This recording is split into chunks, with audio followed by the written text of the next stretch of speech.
Sí, sí. Sí. Perfecto.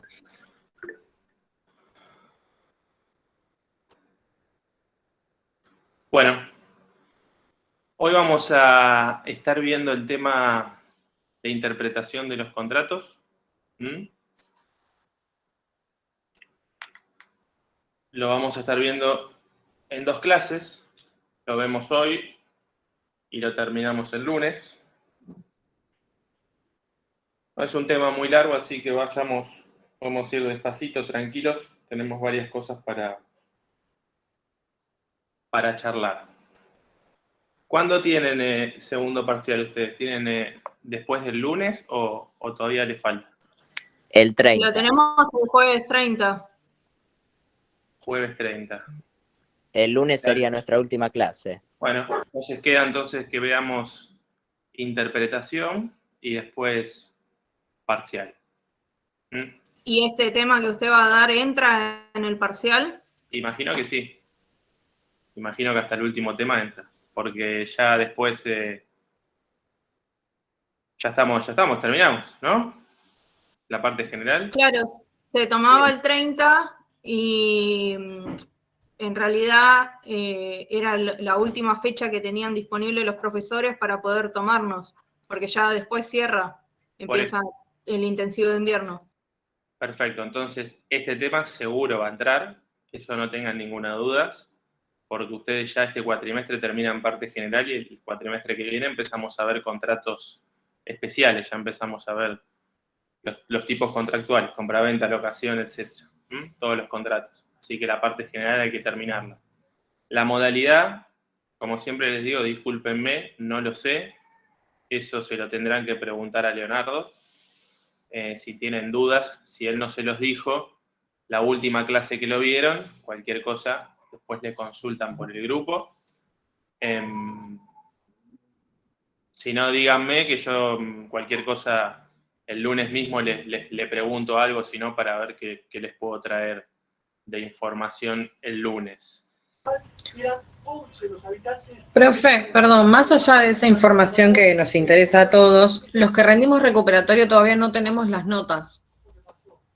Si bien el profesor que nos tomó el recuperatorio oral nos dijo más o menos cómo nos había ido, no sabemos cómo nos fue.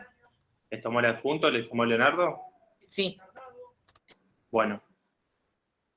Lamentablemente yo ahí, como te digo, no te puedo ayudar porque no estuve en contacto con él ni tomando los parciales y demás. Lo que es temas administrativos lo maneja él, así que bueno, ustedes tienen el mail del doctor, tienen el grupo. Les recomiendo que traten de hablarles por ahí. Yo igual estas inquietudes, lo que puedo hacer para ayudarlos, lo único que se me ocurre es, en última instancia el lunes, yo le mando un audio al doctor y les pregunto estos temas.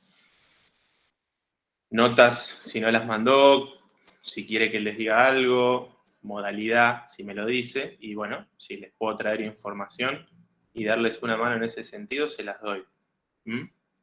¿Quieren que pregunte algo más? Aparte de estas cosas, notas de recuperatorio y modalidad del examen. La modalidad ya le había dicho, profe, la modalidad va a ser igual que el primer parcial. Bueno, entonces ahí Oriana ya tenés respondida una pregunta. Bueno, entonces queda solo el tema de las notas, o sea, les quedan las dudas del recuperatorio. Bien, consulto entonces por eso. Bueno, arranquemos con interpretación. Lo primero que siempre tratamos o mi intención es, apenas veamos un tema, es un poquito el concepto o la definición de lo que estamos hablando. ¿Qué es interpretar un contrato? Eso es lo primero que vamos a tener que charlar para saber dónde estamos situados, porque puede llevarnos a confusión a veces entender, digamos, interpretación con otras figuras que pueden llegar a tener conceptos similares.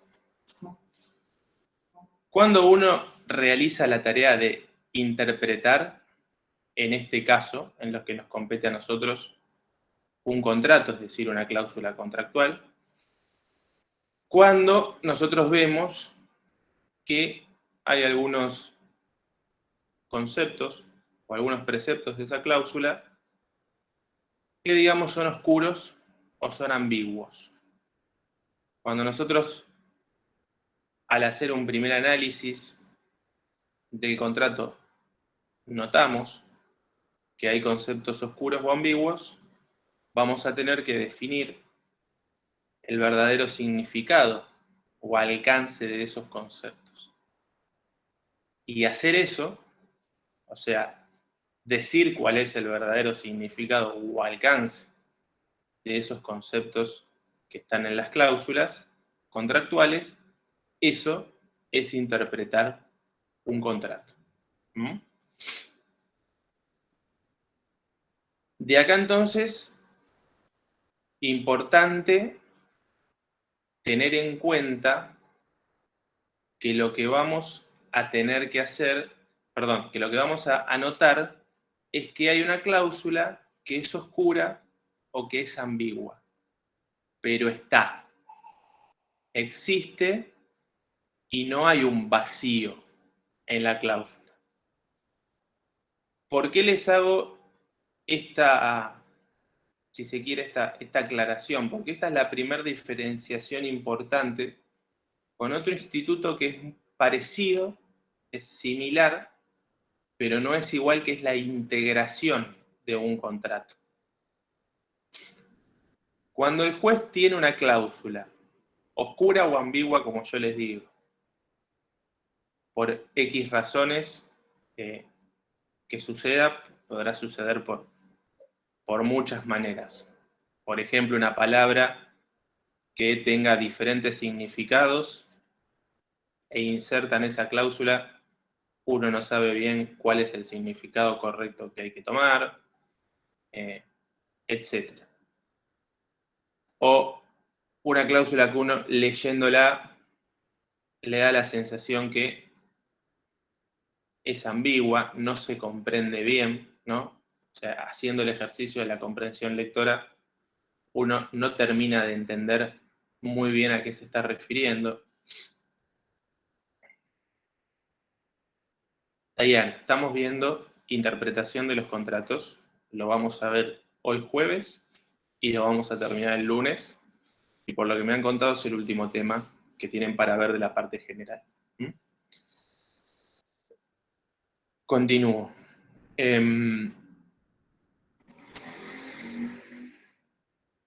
Uno tiene un concepto o una cláusula oscura o ambigua, pero no tiene un vacío. O sea, ustedes saben que en este caso de interpretación, te diría en el 100% de los casos, o en el 99%, vamos a estar interpretando un contrato por escrito, ¿no? Lógicamente, no vamos a estar, porque tenemos que tener, digamos, manifiesta o patente la declaración de voluntad. Entonces, podemos después, vamos a ver que esto se va a ampliar y vamos también a analizar otras situaciones por fuera del contrato en sí. Pero cuando uno tiene una oscuridad o una ambigüedad, lo vamos a ver principalmente en una cláusula escrita, ¿no? En un contrato donde se ha hecho un convenio por escrito. Eso que se vuelca en un contrato, en el documento, eso es la declaración de voluntad de las partes expresada a través de, como vimos nosotros, cuando vimos forma, por la forma escrita. Pero ¿a qué quiero llegar con esto? Está la declaración de voluntad, está la expresión de las partes. Podrá ser oscura, podrá ser ambigua, pero está.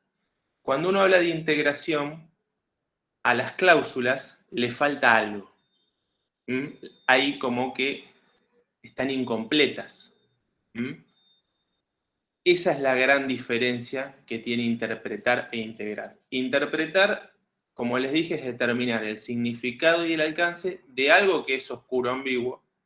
El juez integra cuando agrega algo al contrato, algo que no está dicho, pero que lo tiene que agregar utilizando otras reglas, digamos, utilizando analogías y demás, lo tiene que agregar para que esa cláusula, por alguna razón, tenga eficiencia, porque por cómo está, no produce un efecto. A veces también sucede en los casos de integración. Un ejemplo podría ser, no sé si han visto ya Derecho del Consumidor, el artículo 36 de la Ley de Defensa del Consumidor, que habla de los servicios financieros, tiene un presupuesto de nulidad, y cuando habla que si el juez anula parte del contrato, es decir, lo deja sin efecto, lo integra, si mal no recuerdo, habla específicamente de integración, lo va a integrar con ciertas disposiciones legales en la materia. Es decir, esto es, muchas veces se da que una cláusula tiene algo que no es legal, es decir, termina siendo nulo o es ineficaz, el juez deja eso sin efecto y como queda un vacío, el juez integra y le da contenido a la cláusula. Cuando el juez integra, está como reemplazando a la voluntad de las partes en cierto punto, porque es algo que las partes no han manifestado, han dejado un vacío y ahí es donde el juez hace la integración.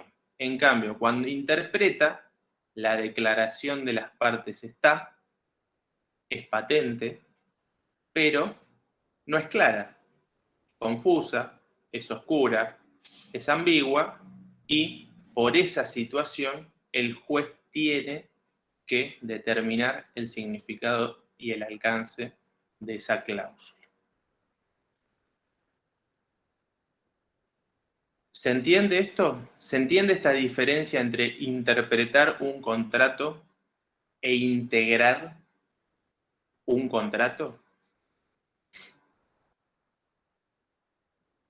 Sí. ¿Estamos bien? ¿Podemos avanzar? Bueno. Estos dos institutos que vimos, entonces, está bien que los diferenciemos. Ahora,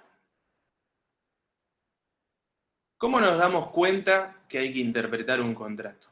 Acá van a leer que muchos autores, uno, tiene que hacer un análisis previo de lo que está leyendo o del documento. Cuando uno analiza, yo voy a utilizar la palabra analizar para no utilizar la palabra interpretar. Hay algunos autores que dicen que para uno saber que tiene que interpretar un contrato, previamente tiene que hacer un trabajo de interpretación. Yo, para que no confundamos los términos, porque la verdad que eso a mí, ese tipo de definición no me gusta, yo diría que cuando uno lee un documento, lee un contrato, lo analiza, lo está comprendiendo, hace un análisis de comprensión lectora de eso. Y si de ese análisis le surge una duda, porque hay un concepto o un significado que es ambiguo u oscuro, es ahí donde nosotros empezamos la tarea interpretativa. Como verán, como yo les hablo de análisis, de comprensión de un texto, la interpretación tiene mucho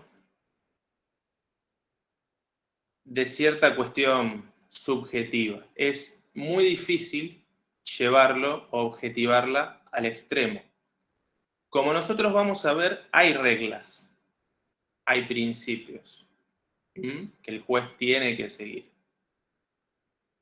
Pero no deja de ser, como ya lo sabemos bien, creo todos, la tarea interpretativa no deja de tener, más allá de seguir principios, de ser una tarea que en definitiva se basa, como muchas cosas en el derecho, en posiciones, en argumentos, ¿no? Y en el criterio que vaya a tener, en definitiva, el juzgador. Tiene, en ese sentido, una dosis importante de subjetividad. ¿Mm? Pero con esto quiero decir, cuando digo subjetivo, hablo de criterio de la persona, pero un criterio que tiene que estar respaldado en las reglas del derecho. Obviamente no es lo que se le ocurre al juez. Como cualquier tarea que tiene el juez en definitiva de cuando falla. Pero aquí, si se quiere, hay como, tiene un poquito más de libertad, porque la realidad es que tiene más elementos para jugar. Porque ya no estamos hablando de el encuadre jurídico o la aplicación de una ley donde tal vez es más rígido, sino que ya estamos hablando de que hay algo que es un concepto oscuro y que en definitiva vos le tenés que dar el alcance. Es distinto. Profe, Sí. perdón, una consulta. ¿Y podría dar un ejemplo de concepto oscuro y de concepto ambiguo? Mira, sí, ejemplos te puedo dar bastantes, pero podrías tener una palabra, por ejemplo, que tenga 2 o 3 significados, ¿sí? Y que en una cláusula inserta vos digas, bueno, ¿cuál significado voy a tomar? Hace poquito te doy un caso real. Tuve un convenio y una cláusula decía que ante un incumplimiento se podía continuar un proceso de ejecución y la cláusula siguiente decía que ese proceso de ejecución se desistía en el convenio. Entonces, ambas cosas no podían coexistir. Entonces, ahí tengo un problema entre las cláusulas y tengo que decir cuál cláusula es válida, qué alcance le doy a eso, si anulo una con otras, si no, cómo coexisten dos cosas que en principio el significado es contradictorio. Pero no nos vayamos tanto a palabras sueltas. Vos tenés que pensar que un contrato es un conjunto, es un todo. Entonces, no va solo en palabras sueltas. Por ejemplo, vos podés ponerle a un contrato que el plazo es en días. Y tal vez te genera dudas si son días hábiles o son días corridos, porque no lo detallás. Eso podría ser otro problema del significado. Dice días, pero ¿son días hábiles o son días corridos? Te olvidaste de agregar una palabra y tal vez eso, no sé, ¿cómo lo entendemos? Hay que determinar el verdadero alcance de ese plazo, porque puede variar, puede ser un problema. Pero a veces no es el problema tanto en una palabra en sí, sino a veces en la estructura general de la cláusula. Igual yo les preparé 2 fallos cortitos de 10 páginas para que lo lean el fin de semana y lo veamos el lunes, aunque sean las últimas media hora. Y ahí vas a ver 2 casos prácticos, que son 2 fallos, como les digo, cortitos de cámara, una civil y otra comercial, que después se los voy a poner en el WhatsApp para que los lean, y ahí vas a ver lo que vamos a ir viendo en la clase, lo vas a ver reflejado y vas a ver 2 ejemplos prácticos de sentencias judiciales de cámara, de 2 casos que han ocurrido, y que se resuelven esencialmente porque tienen un problema de interpretación contractual. Hay 2 contratos ahí que generaron problemas por cómo están redactadas las cláusulas. Pero bueno, ahí te dije igual 2 ejemplos, los puede haber muchos. Redactar un contrato es algo muy difícil. Parece que es una tontería, pero es muy difícil. No es nada fácil prever todas las cosas que pueden pasar a futuro, pero es algo que tiene que hacer o tratar de hacer el abogado cuando redacta un contrato. Habitualmente, en algunas comisiones, cuando vemos parte especial, alguna clase de redacción contractual, creo que vemos, no sé si Leonardo este año o él acostumbra a agregar alguna clase de ese sentido, pero es un tema que está muy ligado a esto, porque, como verás, en la redacción, en la buena redacción y en la buena prevención de las cosas futuras que pueden pasar con una relación contractual, comercial, etc., se solucionan, aunque a veces es inevitable, este tipo de inconvenientes. Es importante, como abogados ustedes, que cuando tengan el día de mañana que hacer convenios, contratos, lo que ustedes van a pensar es qué puede pasar. Entonces empiezan a prever cosas. ¿Qué pasa si se incumple? ¿Qué pasa si no sucede tal cosa? La otra. Y cuando terminan de redactar todo eso, tal vez para ustedes quedó claro, tal vez para otras personas, en alguna situación en particular, no es claro. Y ahí empiezan situaciones que son de interpretación. Podría, no sé, te puedo dar otra cosa que se me ocurre, poner que los intereses se computarán a la tasa usual del fuero. Y tal vez, ¿cuál es la tasa usual del fuero? Capaz, uno en mente tenía una tasa y otra persona tenía otra de las tasas. Bueno, puede pasar. No es que esté mal escrito.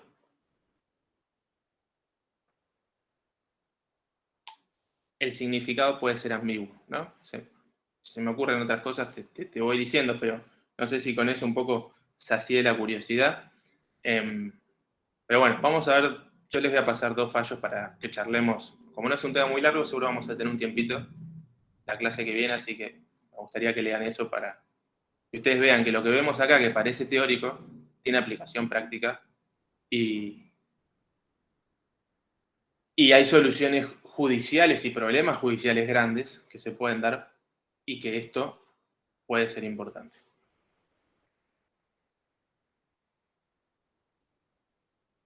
¿En dónde estaba? Les dije la diferencia con integración. ¿Que está bien, María Alejandra? ¿Te resolví la duda o te quedaron dudas todavía? Sí, no, perfecto. Muchas gracias. No, por favor. Bueno. No me acuerdo dónde me quedé, pero sigo. Hay también que hacer una diferenciación importante entre interpretar un contrato e interpretar una ley. Esa es otra gran diferencia que ustedes tienen que hacer. Tal vez han visto algunas cosas de interpretación de la ley, porque es un tema de Civil 1, entonces capaz lo han visto en Civil o tal vez en Constitucional, algo vinculado a la interpretación de la ley. Como ustedes ya saben y se dan cuenta, por lo que hasta ahora han estudiado como abogados, una ley es muy diferente a un contrato. Tienen cosas parecidas, pero son muy distintas. Una ley tiene un procedimiento formal para su conformación. En principio es una norma que va a afectar a una generalidad de personas de forma abstracta.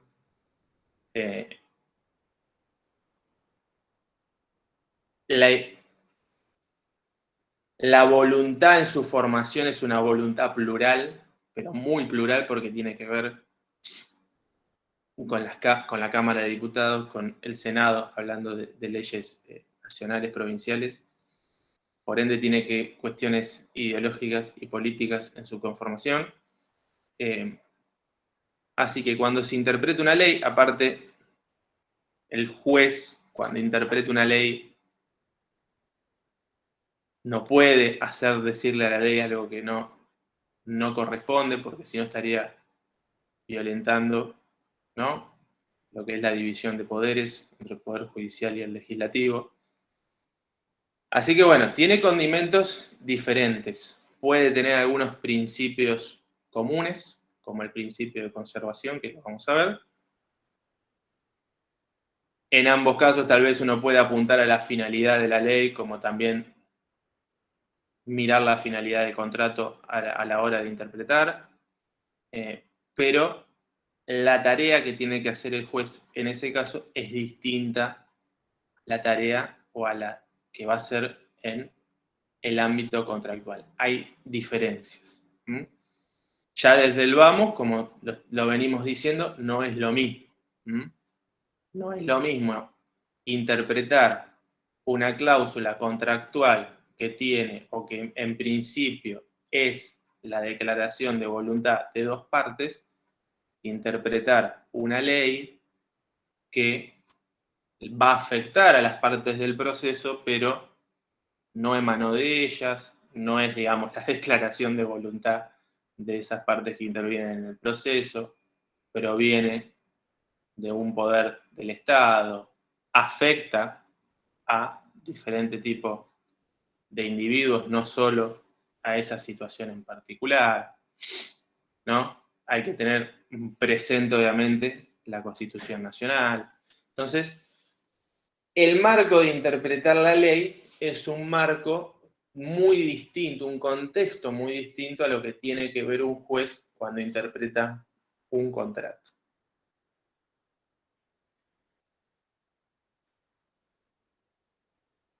Y ahora empecemos a entrar, ya hicimos un poquito esta introducción de qué se trata y lo diferenciamos con estos dos institutos, la integración y la interpretación de la ley. Entremos un poco a ver qué dice el Código Civil y cuáles son los principios, las reglas y las fuentes, como le dije yo. Si bien es una tarea en la cual el juez tiene un poquito más de soga que en otro tipo de tareas para manifestar su criterio, como toda decisión judicial tiene que ser fundada, razonada, y tiene en esa fundamentación que tiene que tener toda resolución judicial para que sea válida, va a tener que ampararse en las normas que el Código Civil le da al juez para estas reglas o estos principios para que observe.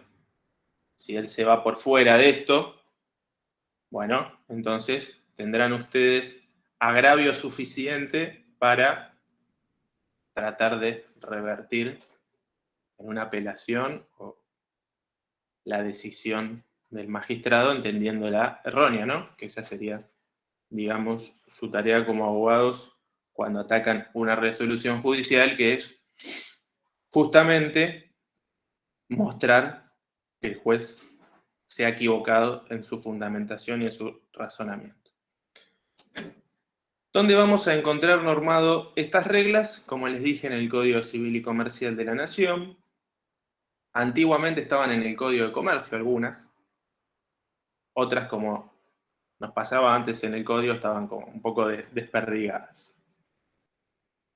Los artículos son a partir del 1061 en adelante, hasta, ya les digo, mi memoria no es buena, hasta el 1068. Ahí tienen 7, 8 articulitos donde van a empezar a tener estas reglas, principios y fuentes para poder realizar su tarea interpretativa, ¿no? Doctor, había uno de los primeros artículos que hablaba de que la ley debe interpretarse conjuntamente con todo el ordenamiento también, ¿no? La ley, obviamente, a ver, acá vamos a ver interpretación contractual. Obviamente que cuando uno interpreta una ley, no podés llegar a una interpretación, o no deberías llegar a una interpretación donde esa ley se contraponga con otra. Ahí, si querés, hay un principio. Cuando ustedes hacen mismo el análisis de constitucionalidad de una ley, la Corte tiene dicho que porque siempre van a encontrar en el ordenamiento jurídico cosas que choquen, ¿no? Y si tenés una ley que por X razón es ambigua, oscura, y hay que compatibilizarla, siempre justamente eso. Hay que compatibilizar, hay que generar armonía, ¿no? La Corte eso lo tiene dicho en varios fallos, que siempre cuando uno hace el análisis de razonabilidad de una norma, o mismo cuando va a interpretar la ley, tiene que tratar de llegar a una solución armónica con el derecho en general. Obviamente que una disposición contractual que vaya en contra de una ley es inválida, porque es nula. Entonces, lo que vos decís, llevado al ámbito de la interpretación de un contrato, el juez nunca va a poder darle un significado o alcance a una cláusula contractual que la lleve a la nulidad, que la lleve a ser contraria a derecho, contraria a la ley. Eso de por sí está descartado. Gracias. ¿No? Porque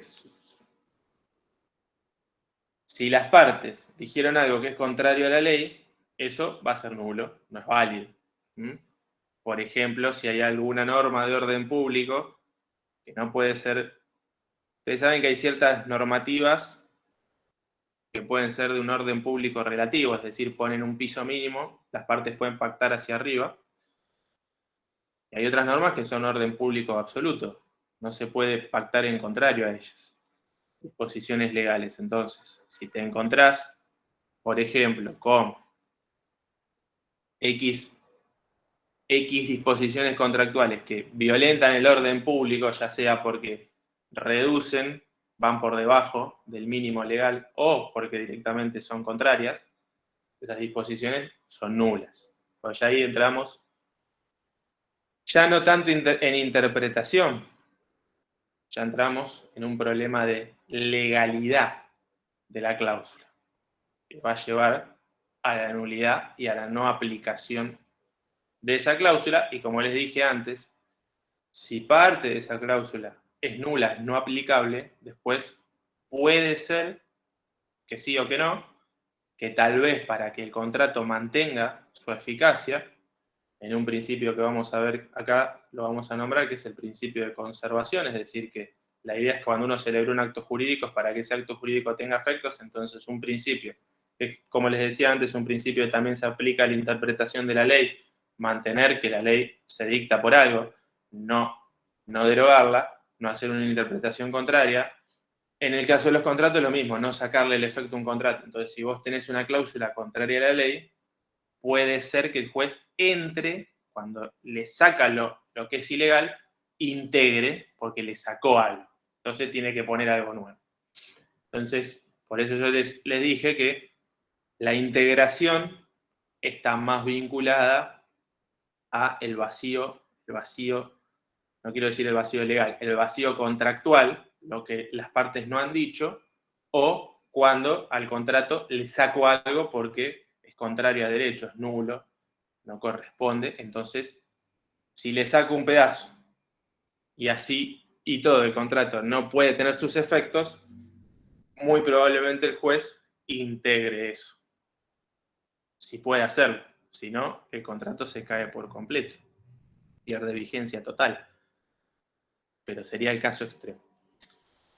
Pero acordate que hablamos de que interpretar no nos vamos tanto a la legalidad de la cláusula, sino que estamos ante una cláusula que es válida, pero es ambigua, es oscura, es confusa, y le tenemos que dar el alcance porque está generando un problema entre las partes. Si no genera un problema entre las partes, no va a haber ningún problema para resolver. Pero esa confusión, esa ambigüedad o esa oscuridad está haciendo que las partes no puedan resolver su situación de motus propio y estén yendo a los tribunales para resolver esa cuestión. ¿Estamos bien? Muchas gracias. Lo primero que va a nombrar como regla el código es la intención común de las partes. Y la buena fe, eso lo van a encontrar en el 1061. Los contratos se interpretan de buena fe y de acuerdo a la intención común de las partes. Un muy lindo artículo que cuando ustedes lo leen no les dice nada. ¿Y por qué pasa esto? Porque son dos conceptos bastante amplios y que si uno los quiere definir jurídicamente, tiene que hacer una definición que en definitiva no le sirve a nadie. Como dicen algunos autores, la buena fe, si ustedes la quieren definir, le van a encontrar tantos vestigios que es casi imposible de definir, pero es algo que todos sabemos de qué se trata, ¿no? Son ese tipo de conceptos como el sentido común, y uno dice, si quiero definir alguna cosa, decir, ¿cómo defino el sentido común? Y no, es muy difícil de hacerlo, pero que todos más o menos sabemos de qué estamos hablando, de qué se trata. Con la buena fe pasa un poco lo mismo.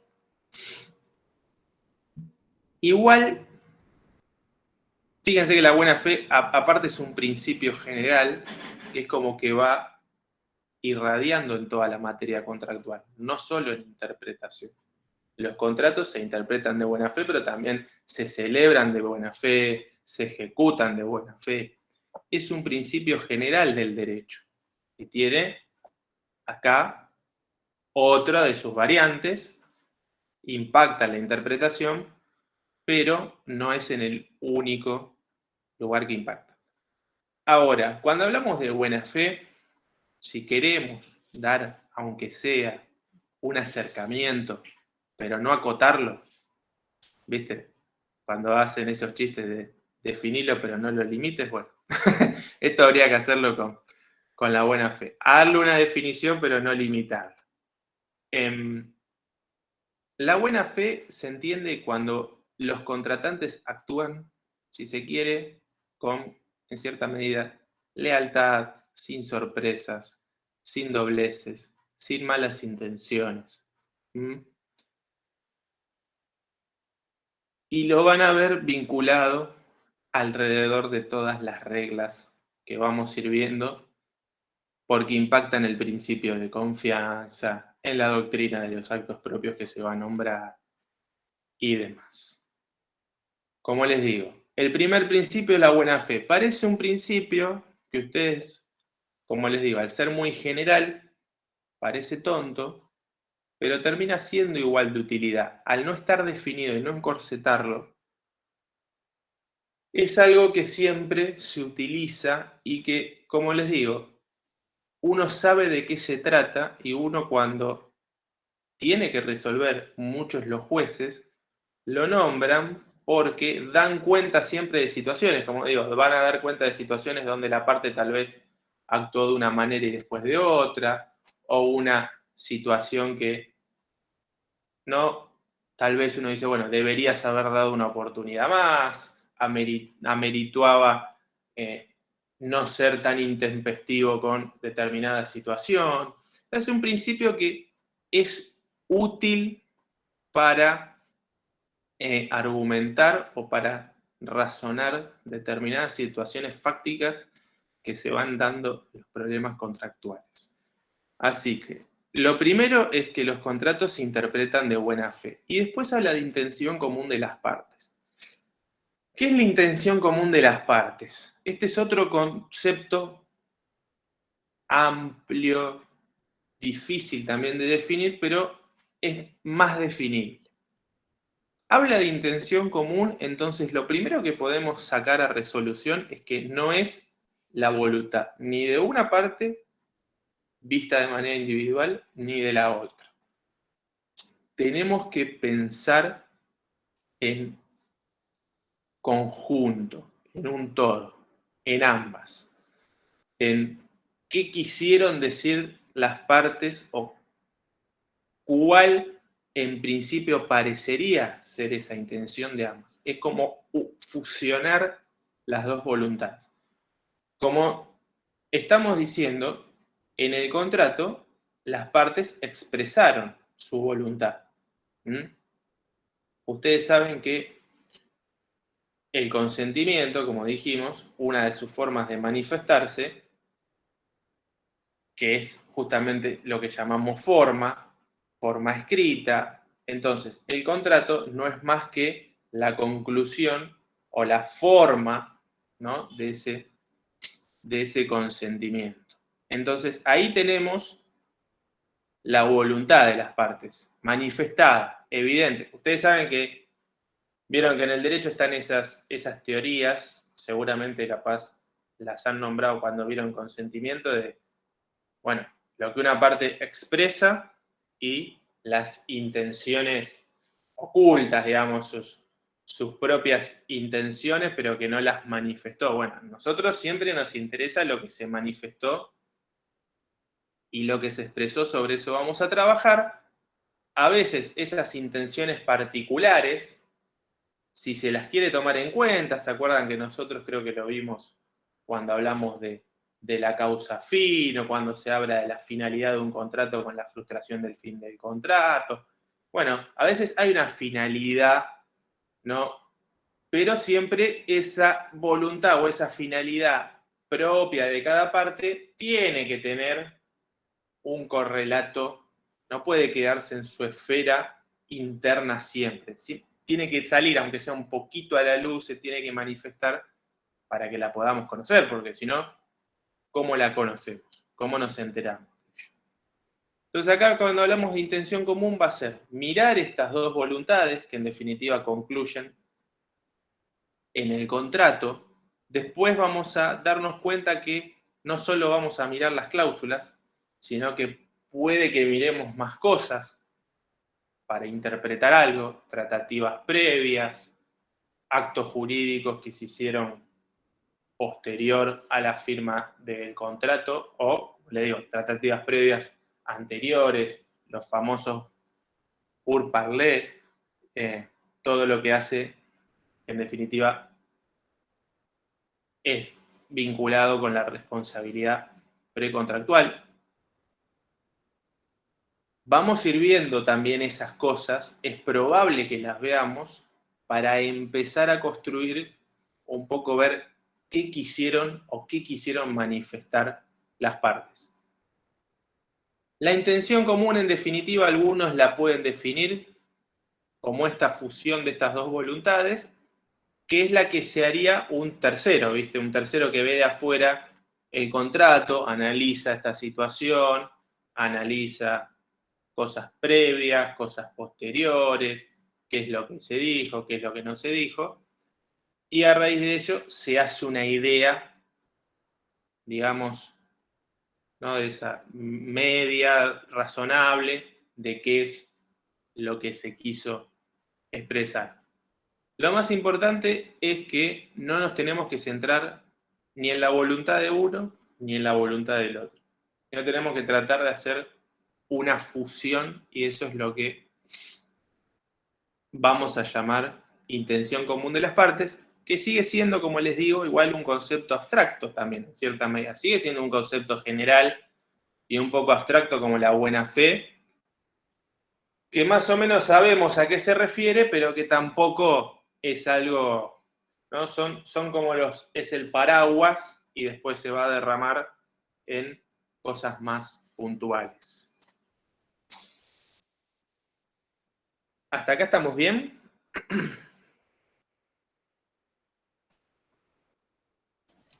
Sí, todo bien. Bien. Lo primero que es regla en la interpretación contractual, aparte de estos dos grandes conceptos generales que van a estar siempre en toda esta situación, es el significado de las palabras. La Corte ya lo tiene dicho en algunos fallos. Lo que está escrito, en principio, es lo que se quiso decir, ¿no? No nos vayamos con la interpretación a querer modificar la voluntad de las partes. Eso no lo podemos hacer. Y nos tenemos que atener, en primer medida, al significado de las palabras. Es lo primero que vamos a tener en cuenta. para ponerlo de manera muy burda, si dice días, no dice ni meses ni años, dice días. No podemos discutir otras cosas, pero no podemos discutir lo obvio. Entonces, el significado de las palabras y lo que está escrito, que puede ser ambiguo, que puede ser oscuro, que no se puede no entender bien, que puede no coordinar con otra cláusula, todo eso puede pasar. Pero en principio hay que atenerse a lo que está escrito, porque si no pasa esto. El juez modifica la voluntad de las partes. Y eso no lo puede hacer. Esta cuestión del significado de las palabras, del uso común de las palabras, lo van a ver en el 1063.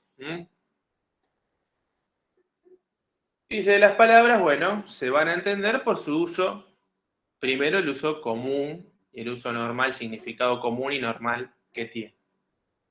Después habla que obviamente puede haber palabras técnicas en un contrato.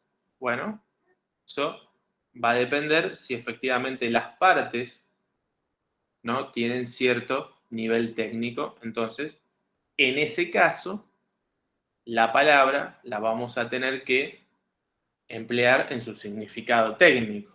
Pues si vemos que el contrato es de determinada especialización con partes que son especializadas en determinada materia, no vamos a darle el significado a una palabra que no sea el de esa ciencia o ese significado científico o técnico.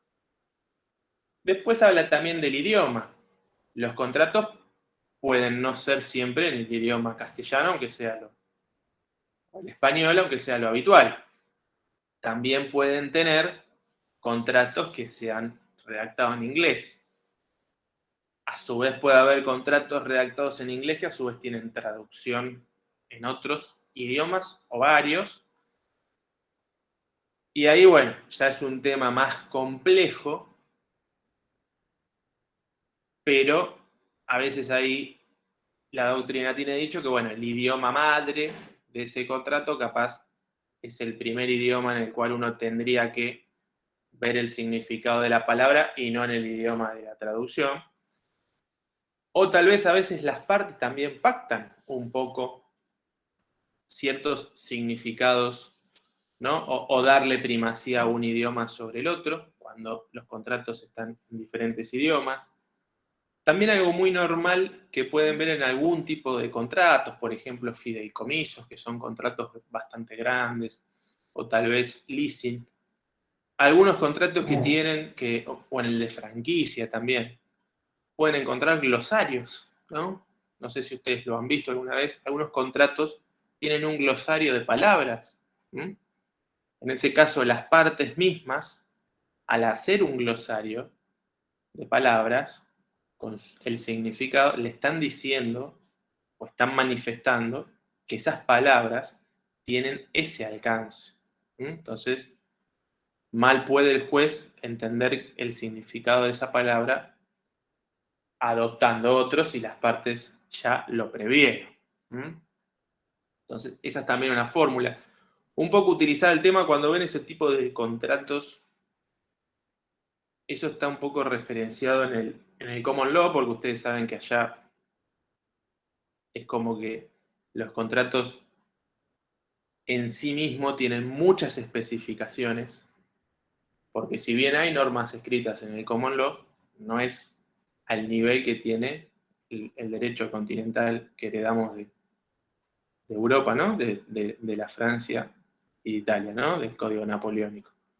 Al nivel de lo escrito, entonces, se escribe más, se previsiona más y se dan muchas más definiciones sobre los contratos que a veces nosotros no lo hacemos porque tenemos la ley detrás y nos estamos, aunque no lo nombremos, remitiendo a un ordenamiento jurídico que ya me está regulando cosas, ¿no?, sobre esa cuestión contractual. ¿Qué más? Bueno, me olvidaba, los usos y prácticas también del lugar. A veces los comerciantes, contratos entre comerciantes, pueden tener, digamos, palabras que son propias, ¿no?, de los usos o de las prácticas de ese tipo de actividad comercial. Bueno, en ese caso, teniendo en cuenta eso, vamos a tener que analizar o darle el alcance a esa palabra de acuerdo a esos usos y prácticas. Así que lo que dice este articulito es, le tenemos que dar un poquito, hablando mal y pronto, de bola a lo que está escrito, digamos, no lo podemos cambiar, así como así. Atengámonos a lo que las partes dijeron, el juez no lo puede cambiar. Si dice días, no dice años, no podemos decir otra cosa. Tengamos presente esto, tengamos presente si hay que determinar el significado de algunas cosas. Primero el uso normal, si hay una cuestión técnica, el uso técnico, si hay un idioma, bueno, veremos el tema del idioma, y si hay cuestiones de actividades comerciales propias, los usos y prácticas del lugar para llegar a una buena interpretación de ese contrato. Que nos atengamos al significado de las palabras no significa atenernos a una literalidad extrema. La literalidad extrema está en el 1062, que le llama interpretación restrictiva al código, y que dice que esto se aplica si una disposición legal, digamos, lo obliga a hacerlo, o si las partes lo pactaron expresamente en el contrato. Es decir, si las partes vemos una cláusula o algo pactado que dice la interpretación de este contrato tiene que ser restrictiva y estarse en la literalidad de sus términos, ¿qué significa esto? Darle una impronta mayor a las palabras, ahí sí, que están, digamos, escritas. Tenemos menos margen, si se quiere, para utilizar otras cosas. Esto no implica que, porque nos atengamos a la literalidad de manera más fuerte, no significa ni que el contrato se deje de interpretar de buena fe, ni que la interpretación que hagamos sea contraria a la intención común de las partes, o sea una interpretación que no sea válida o sea contraria a una ley. No. Obviamente que la interpretación restrictiva igual tiene que respetar lo otro, pero es una manera de forzar un poquito más o de darle menos margen al juzgador para que utilice otras reglas, ¿no?, o se aparte de lo que está efectivamente escrito.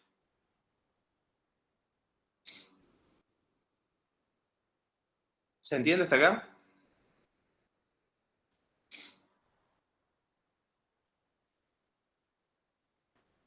¿Puede dar un ejemplo de literalidad extrema, profe? Mira, no, como un ejemplo no, porque no tiene que ver con un ejemplo en sí. Tiene que ver con algo que se pacta. Si yo te pacto que esto se interpreta de forma restrictiva, vos al momento de interpretar cualquier caso de los que hablamos, vas a tener menos, si se quiere, posibilidad. Yo no te quiero decir que vas a tener que atenerte solo a lo que dice y ya, porque no es así. La realidad no es así. Pero sí, digamos, como juzgador, vas a tener que, bueno, si esto me generaba un poco de dudas, bueno, igual me atengo a lo que está manifestado. Después es el caso, es la casuística, pero no es que el concepto va vinculado a un ejemplo especial, sino que esto puede darse en cualquier situación, en la cual vos vas a tener que decir, bueno, si está esto pactado, tengo que ponderar, si se quiere, es un buen término, ponderar más lo que está escrito que otras cosas, ¿no?, que vamos a ver después, otro tipo de reglas o de fuentes. Tal vez si yo noto que las partes después, no sé, por fuera de contrato, mandando así, por otros actos jurídicos, cartas, documentos, cosas, hicieron algo que capaz no tiene mucho sentido con lo que está escrito. Y bueno, tal vez, bueno, en esa ponderación, en otro caso tal vez abriría un poco el juego y me iría hacia otro significado, y en este caso puntual, como tengo la interpretación restrictiva, voy a decir, bueno, sin perjuicio de eso, como las partes expresaron esto, me sigo ateniendo a lo que está diciendo acá en el contrato, por darte una situación. Claro, ya entendí, ya Es entendí. como dejar un poquito más de lado. No en el 100% de las cosas, porque el derecho no es 2 más 2. Es así. O sea, siempre es gris y siempre hay lugar para decir lo contrario. Pero bueno, eso es lo lindo, porque si fuese una receta que son pasos a seguir, sería muy fácil y lo haría cualquiera. Nuestro trabajo es un trabajo de razonamiento, de interpretación, que por lo menos hasta el día de hoy no lo puede hacer una inteligencia artificial justamente por esto, porque tiene cuestiones valorativas, de argumentación, de analizar contextos, circunstancias, situaciones. Entonces, bueno, a lo que te lleva la interpretación restrictiva es esto, a decir, bueno, poner el énfasis en la palabra, en la literalidad de los términos. Ponerle el énfasis. No significa que seas un bloque y no puedas salir de ahí, pero ponele el énfasis en eso. Considera mucho más lo que está escrito. ¿No se daría más en los casos de consumidor? Porque sea para... Esta interpretación restrictiva, que es esto a lo que iba, ahora está prohibida, si está pactada, es nula la cláusula, no se puede dar en los contratos de consumo y en los contratos por adhesión respecto a las partes fuertes de ese contrato. ¿Por qué? ¿Por qué? Por lo obvio. Nosotros ya vimos que en los contratos por adhesión una parte, que es el predisponente, es el que redacta las cláusulas y la otra solo adhiere o no. Y en los contratos de consumo es lo mismo, en el 99,99% de los casos es lo mismo, simplemente que hay una relación de consumo. Entonces, si yo al que tiene el poder de redactar las cláusulas por fuera de un contrato paritario le dejo que ponga la interpretación restrictiva, le estoy dando más fuerza. Entonces, este artículo no permite que eso pase. Fíjense que no dice específicamente que no puede pactarse. No puede respecto de esos, de quien tiene el poder de negociación. Si está pactada la interpretación restrictiva a favor del consumidor, eso es válido, pero no lo van a ver nunca, porque el consumidor no redacta las cláusulas. Así que en definitiva es como que este tipo de interpretación, de atenerse o de ponerle el énfasis a la palabra escrita, no lo van a ver en este tipo de contrataciones por adhesión y de consumo, que después vamos a ver tienen dos reglitas especiales de interpretación, justamente por esta situación. ¿Queda claro eso? ¿Era lo que me estabas comentando vos, Alejandra? Sí, lo interpreté mal yo. Pensé que tenía que ver con que se tiene que poner el énfasis en los contratos de consumidor y no, nada que ver.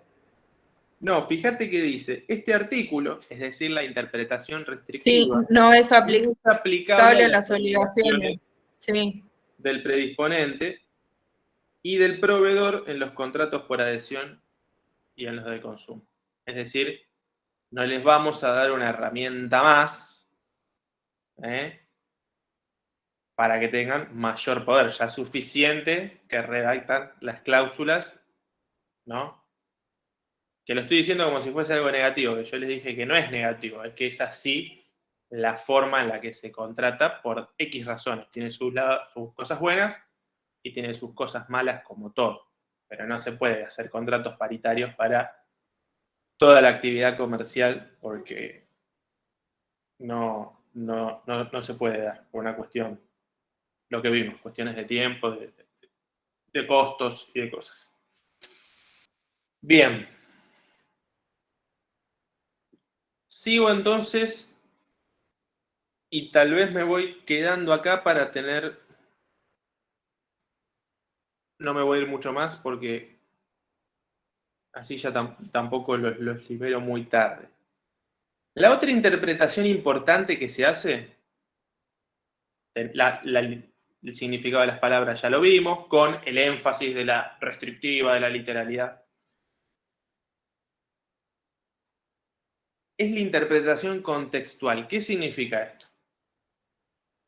Como les dije, el contrato es un todo. Las cláusulas de un contrato no son cosas separadas, que no tienen ninguna relación entre sí. Si bien puede haber cláusulas que hablen de cosas diferentes, pueden tener en un contrato una cláusula que hable del precio, otra del objeto, otra de el incumplimiento, la mora, una garantía y demás, son cosas diferentes, pero hacen al todo del contrato. Entonces, de una manera con cierta lógica, ¿no? Que hasta tal vez se le ocurriría a cualquiera, acá lo que dice es que una cláusula se tiene que interpretar por medio de otras. Cuestión de darle coherencia al contrato. De no hacer una interpretación de algo que termine siendo incoherente a otra disposición del contrato. Hay armonía y coherencia entre las cláusulas. Es una de las reglas más importantes y es algo que se ve habitualmente. Hay que mirar todo. Hay que mirar todo el contrato, todas las cláusulas. Y hay que hacer una interpretación en conjunto.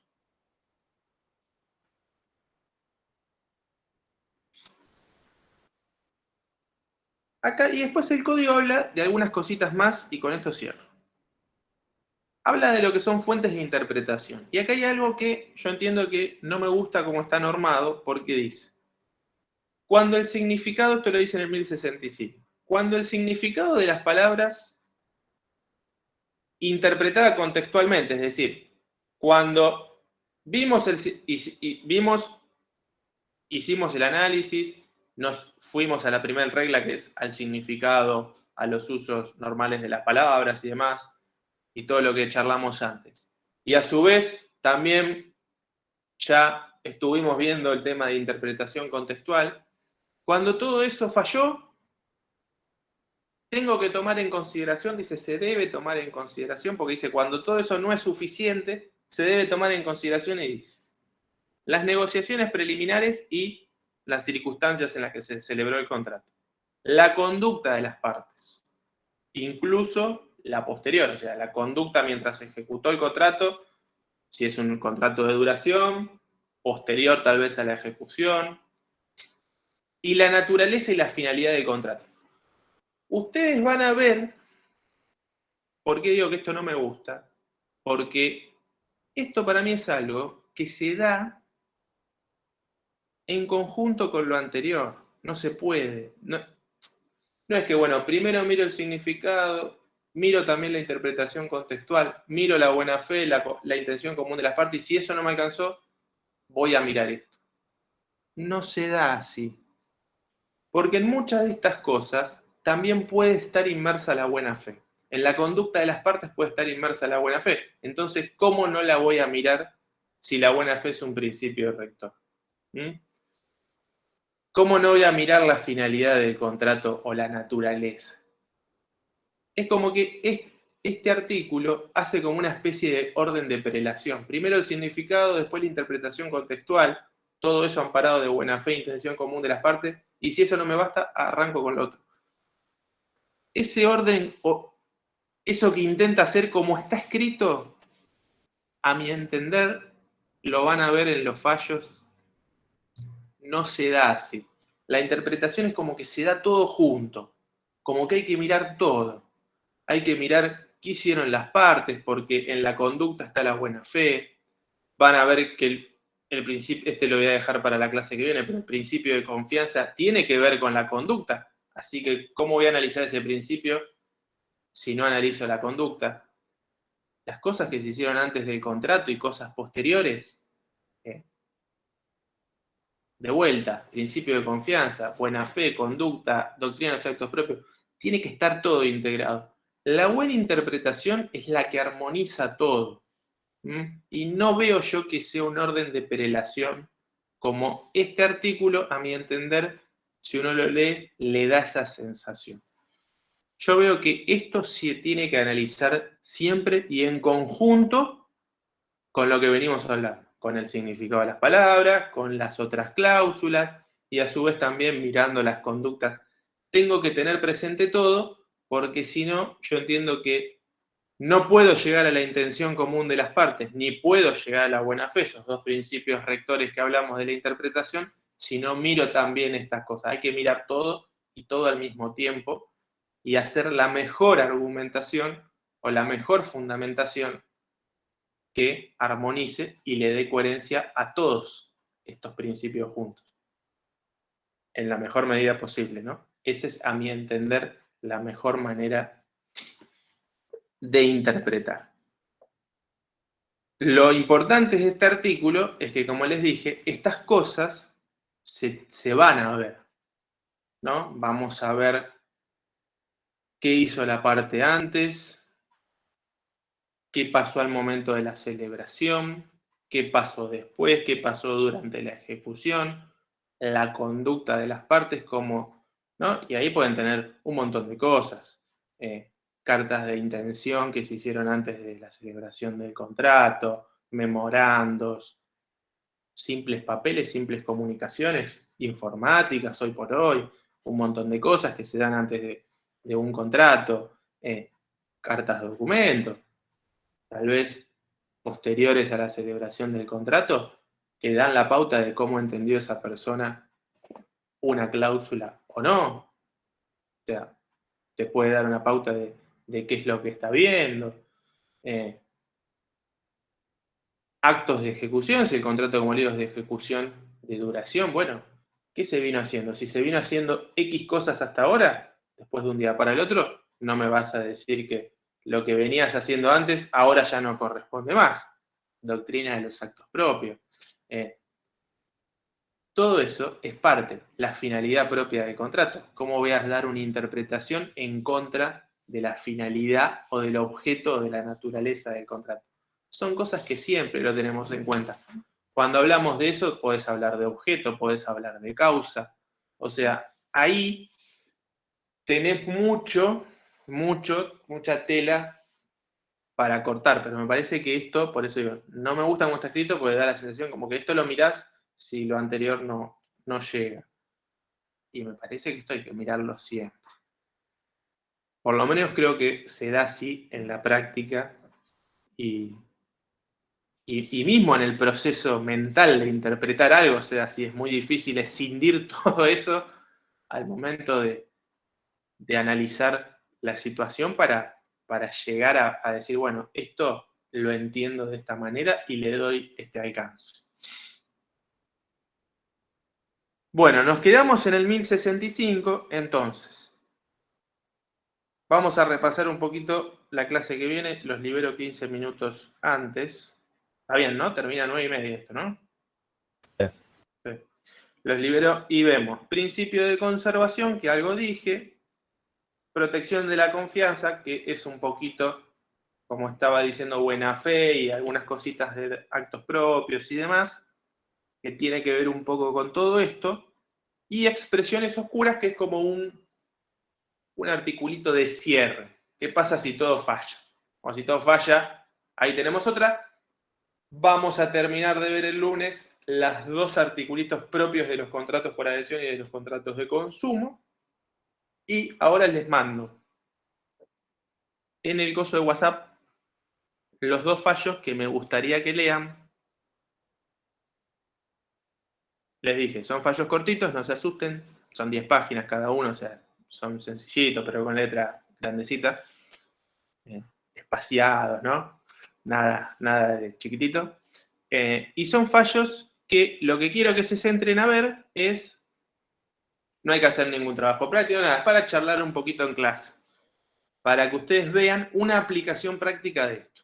Y bueno, céntrense en buscar o determinar qué tipo de estas reglas que vimos hoy, contextual, literal, significado, conducta de las partes, naturaleza, finalidad, ¿no? De esto que vimos viendo, cómo lo van manifestando los jueces al momento de resolver y de paso ven un caso práctico de esto.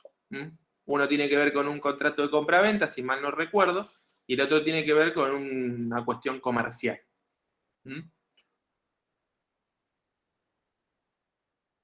Eso se los voy a pasar ahora, cuando termine con ustedes. Así el lunes terminamos, charlamos un poquito de eso, hablan un poquito ustedes también,